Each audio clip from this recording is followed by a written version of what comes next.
Chapter 7, Part 4.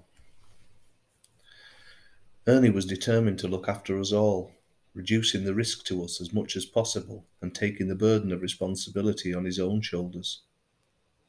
If this was to happen, the twins, who were still only 11 years old, couldn't travel alone. With his sense of responsibility to the fore, Ernie was insistent that he would be the one to accompany the girls on their search. He would be their choice too, as they had come to trust him wholeheartedly. Further difficulties, though, would need to be overcome.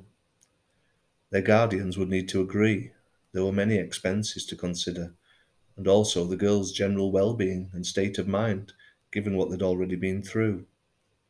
However, more crucially, there was the even bigger issue of two young Jewish girls travelling with a non-Jewish Brit who had yet to reach adulthood himself. Ernie was only young and would not be permitted to travel alone with them. They were German Jews. He was British and unrelated.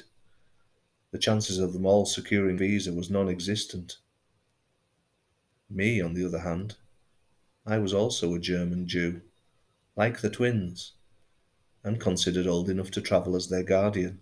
I could take them. It was then Ernie put the cat amongst the pigeons by suggesting we swap identities, names, paperwork, IDs, so that he could travel with the girls to America, essentially as an adult Jew to help them find their parents. I was taken aback. It wasn't the plan I was expecting, but when I had time to think about it, I could certainly see his logic. He further explained how I would take on his life, which would benefit me, and he was certain that his parents would understand and support his plan. I was too old for school. I could work on the farm. Ernie had been in hospital and well hidden since he was 13. The family didn't socialise much with the locals. Nobody would really know any difference. As far as anyone in Cumbria was concerned, I would be Ernie. I would have his paperwork. I would live with his family home, and I would assume his identity.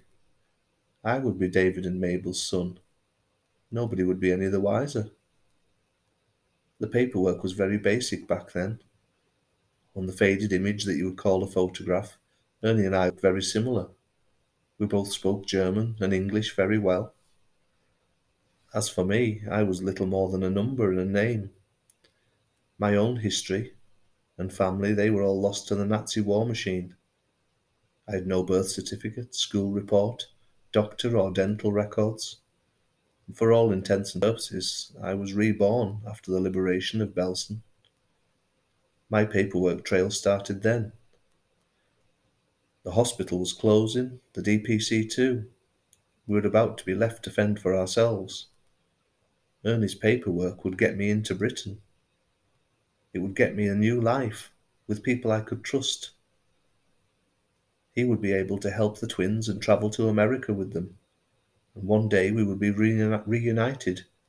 It was a great plan. As for the cost of this plan, well, between us we had plenty of money saved up for travel and expenses. We'd been able to save most of our wages. Accommodation had been free and living costs minimum. We were both relatively wealthy young men and prepared to commit our savings to this cause. Ernie carefully and cautiously shared the idea with the twins and their guardians, and to his delight, after serious consideration, they gave their consent and approval, as they felt it would be best for the girls.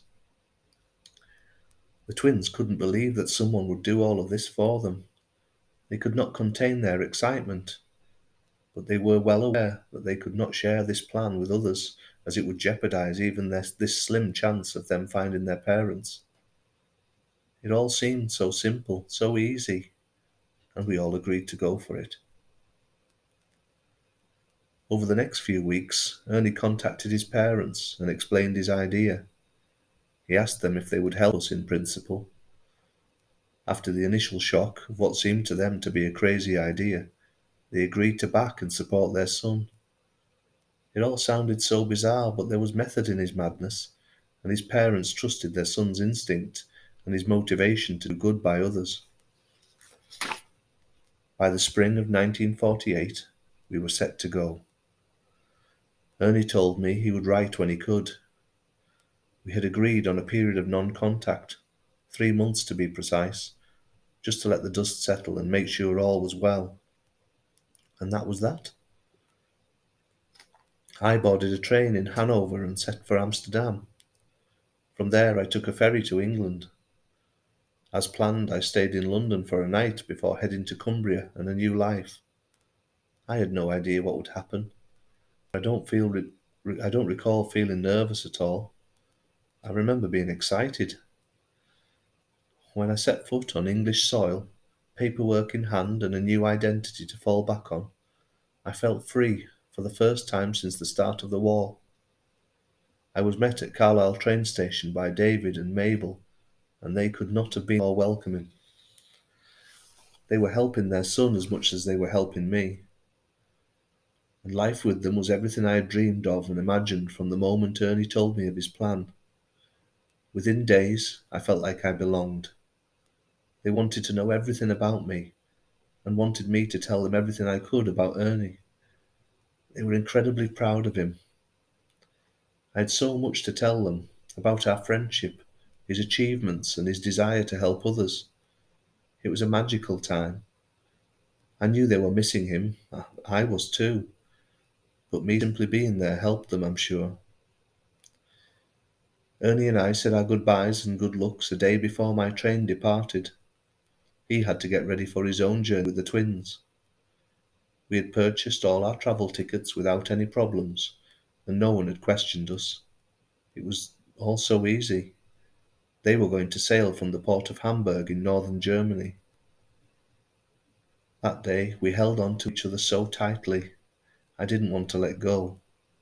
He was my friend, my brother. He had given me his identity. He had given me his life. He could not have done any more for me than that.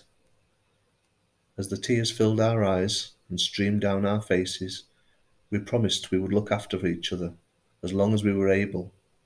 We promised never to give in, and we promised we would see each other again.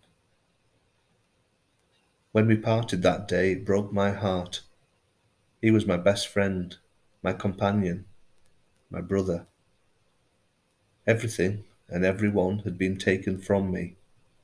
I didn't want to lose him as well, but I did know it was for the best. He had to help those girls. I understood that. He boarded that ship as Daniel Frankenberg, and I left for England as Ernie Grimshaw. I was him, and he was me. And here I am. But where is he? At this point, we both sat back in our chairs. He stopped talking and looked down at the floor. I looked at this old man, and I cried. I'm not ashamed to admit it. I cried, and I cried, and I cried.